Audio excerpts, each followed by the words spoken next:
while on a Fulbright grant.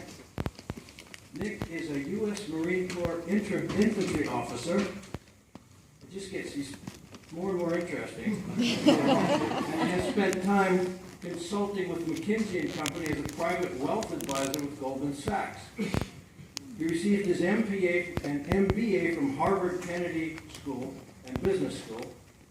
He has 6 brothers and sisters. He is married. He has a beautiful young daughter named Raina.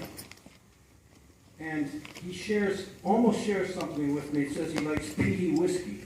I'm a single malt guy. Don't forget it. All right. You can follow him at Nick Taranto. Again, it is my pleasure to introduce you to our honored speaker, Nick.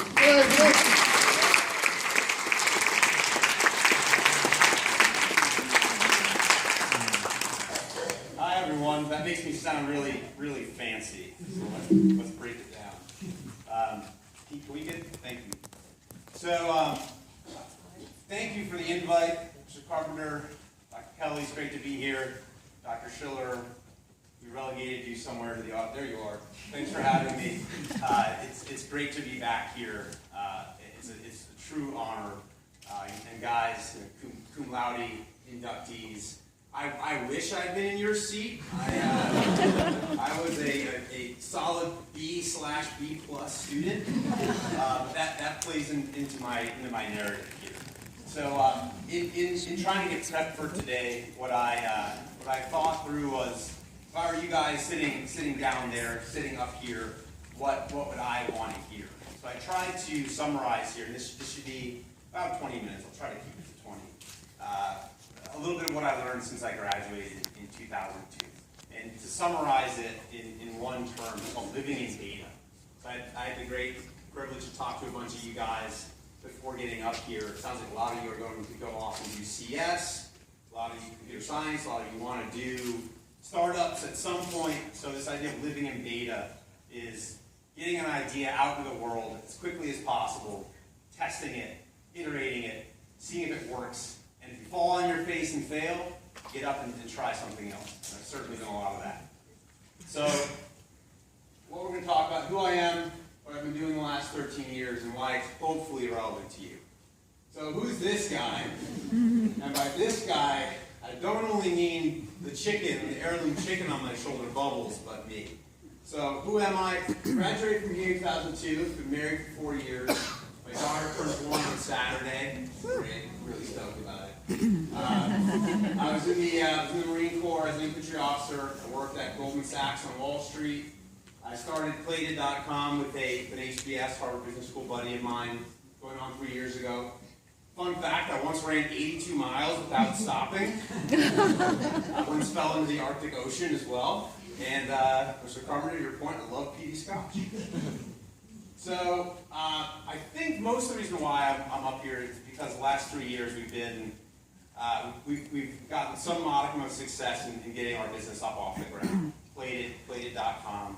Our broader mission is to help people eat better and live better. So to give you a brief little crash course how it works, you come to the site, Plated.com. We've got a menu of different recipes available every week. You choose what you want. You choose the number of portions. You put a focus on where the food comes from. So a big part of what we're trying to solve here is the lack of transparency in the food supply chain. And we're trying to make it easier for folks to get a great meal on the table. You choose your recipes. You check out. So we're using data and tech to fix the supply chain, to fix the problem of not knowing what to eat or how to eat. And we're getting it from what we call farm to front door. So we cover the whole country now. Started 3 years ago. It's been a pretty crazy journey we've been on. These are unique deliveries. We've got customers in all 48 states now. We've raised about $28 million in venture capital from a bunch of funds here in New York and on the West Coast. But that's all fun, right? That's the high-level stuff you can read about in the Huffington Post. I want to give you a bit of behind the scenes as to my living in data experience. So that's my family. That's my 6 brothers and sisters. We're a motley crew. 4 of us went here to Horace Mann. My 2 sisters, Alice and Daphne, graduated 2011, and Simon was 3 years before them. Everyone's doing great. Bit of a complex story. We had good family friends who passed, and my parents adopted three siblings, Marollas. We adopted them when I was 14. That had a pivotal impact on my life. I realized, their mom was 41 when she died of breast cancer, Susan, and Joe, their dad, was 44 when he died of a sudden brain aneurysm. So that was a huge wake-up call for me. I was starting Horace Mann the week that Joe passed, and it really drove home that life can be gone like that, and you have to be prepared for it, one, and you have to take advantage to the fullest while you're here, while you've got that blessing. So I lived pretty hard for a bunch of years. I lived in Indonesia. I got really far out there and hung out with some interesting characters. I then came back and I did grad school. I realized that I needed more of a toolbox and skill set to really have an impact on the world. So who knows this gentleman on the left there? Anyone? Yes. Eunice, right? Eunice, Eunice. Dr. So Eunice. he started the idea of microfinance. When I was at the Kennedy School, I had the great honor to meet him and spend time with him. He won the Nobel Prize in 2008. So that was a great honor.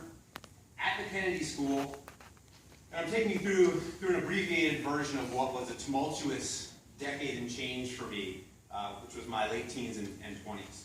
So I'm about 23 now, and I was in a class with David Durgan, famous CNN political commentator, advisor to 4 presidents. And I sat in front of a Rhodes Scholar and Army colonel in this class and was just in awe of this man and his leadership capabilities. He said, you know what? I need to go spend some time in the military. I want to learn what he knows. So I spent time as in officer boot camp.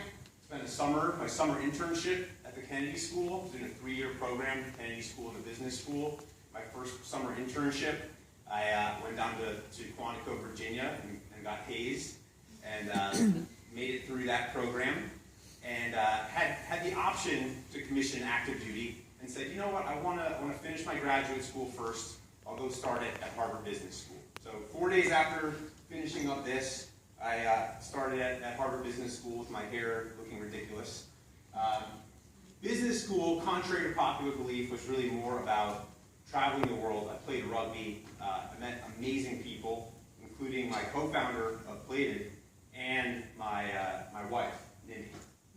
So I worked for McKinsey, the consultancy in Indonesia. I went back, and we had a bunch of friends come and stay with us in Bali.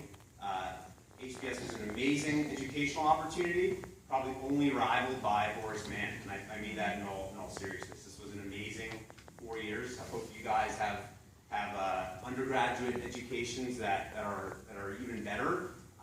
I thought Horace Mann was far superior to my Dartmouth education. It was only when I got back to HBS that I had something that even came close.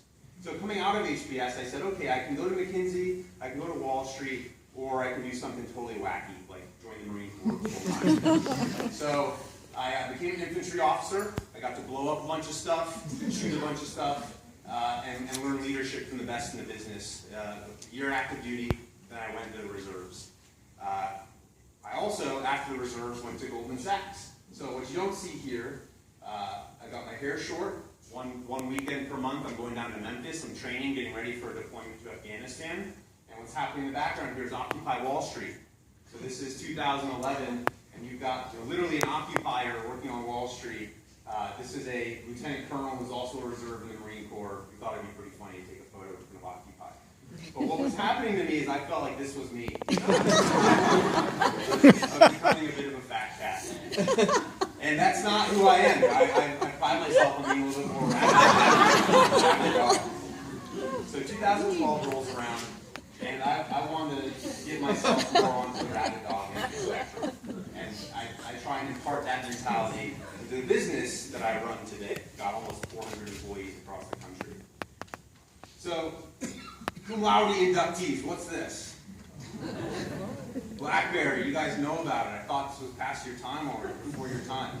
So BlackBerry, market cap of almost $10 billion at one point, one of the great technology success stories of the last 30 years. Who's this? Who's that gentleman? Well, right. It's Tim Cook, right? So this is Apple. These guys disrupted the crap out of BlackBerry. Now the most valuable company in the world, and BlackBerry is on its way to bankruptcy. So what's the point there? The point is, stay hungry, stay foolish, look at opportunities, pursue them like a rabid dog. And one of my conclusions here that I'll get to in about 5 minutes is, I was a BE plus student, but I was hungry. I wanted it more than a lot of the other people out there. And to this day, I built a few teams, Marine Corps, microfinance, my own multi-100-person business now. I almost always err on the side of hiring people who are hungry and motivated and who just want it more than the person who has the raw intelligence. So for the Cum Laude folk out there, I think it's important, right? You guys are all smart. You're brilliant. No one is going to knock you for that. But it's your hunger and getting after it more than the next person that's really going to separate. So I'll give you a brief rundown of how we got this business off the ground. So almost 3 years ago now, we started on my kitchen counter on West 14th Street, just a few miles south from here. So the idea was, Nimi, my wife and I, we wanted to cook more, we wanted to eat better, but it was just a terrible process. We went to the grocery store, we spent too much money, we didn't go in the first place, we ordered way too much seamless, we put on weight, we felt gross. And even when we did go shopping, we'd throw away half of what wound up in our fridge. And just thought, what a broken, terrible process. This isn't working for us, and it must not be working for millions of other people. We also looked at the food supply chain more broadly and saw hundreds of billions of dollars in consumption, while up to 40% of all perishable food gets thrown away.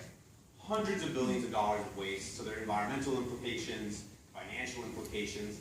It was a huge industry, second only to healthcare, that was just incredibly inefficient and broken for the end consumer. And my business partner and I wanted to do something about it.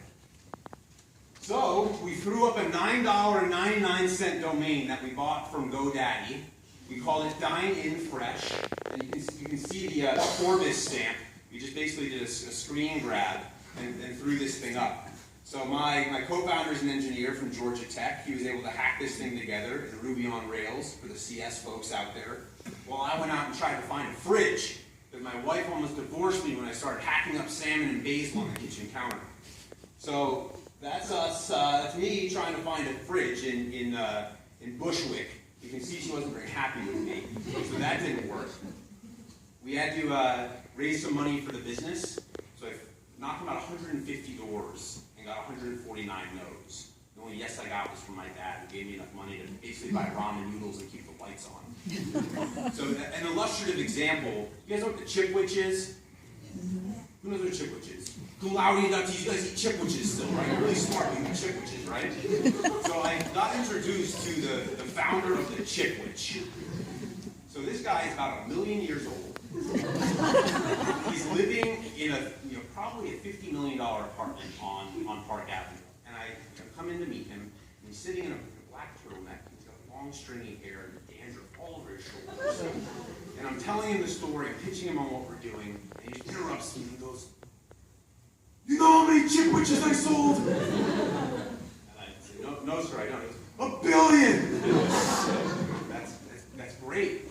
"How many of these meal kit things do you think you're going to sell? 1 billion? I say, "Yes." He goes, "No!" And he shut me down. So that happened about 150 times.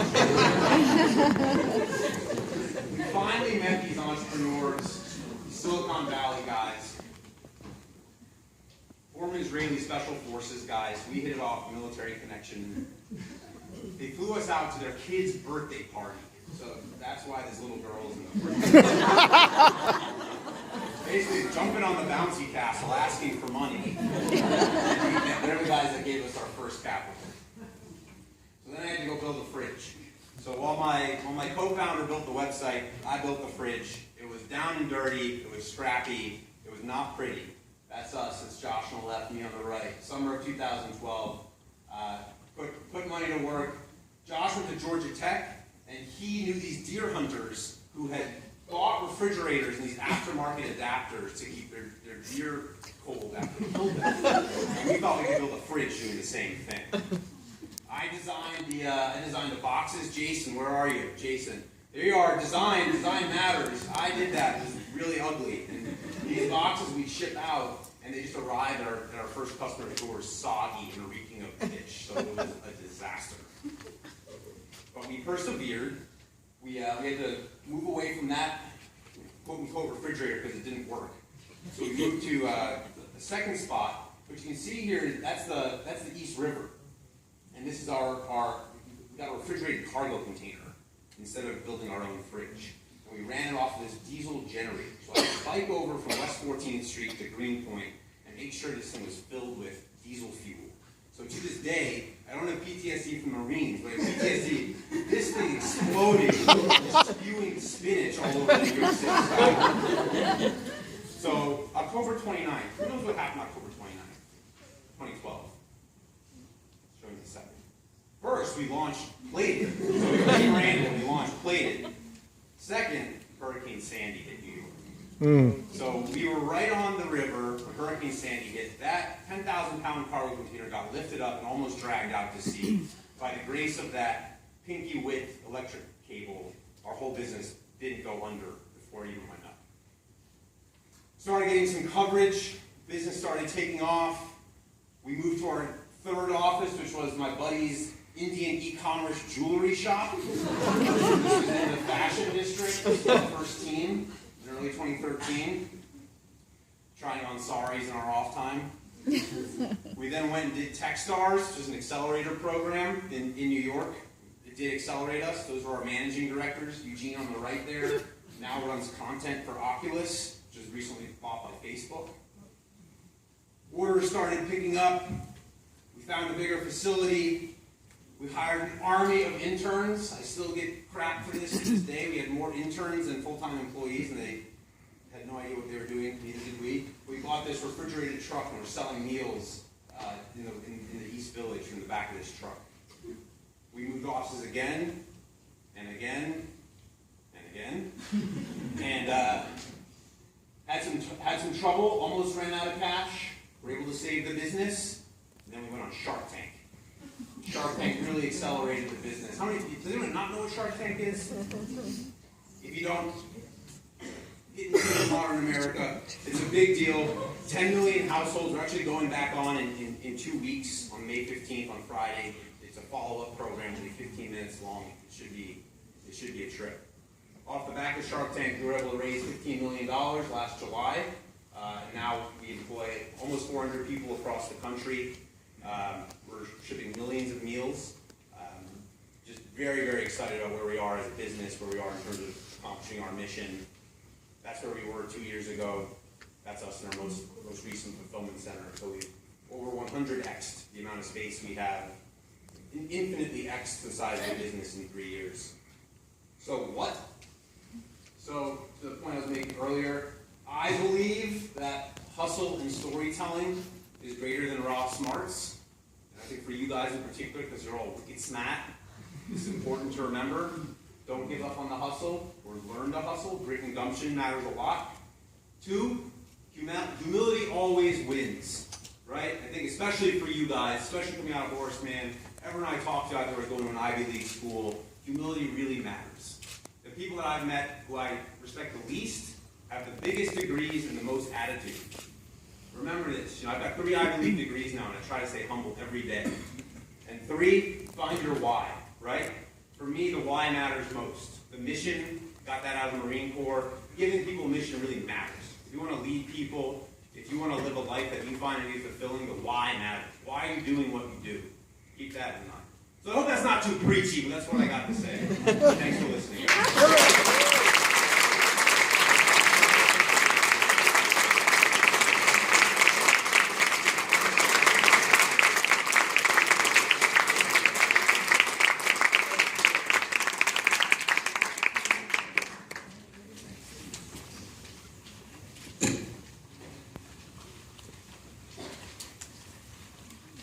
Wow, I'm really not disappointed.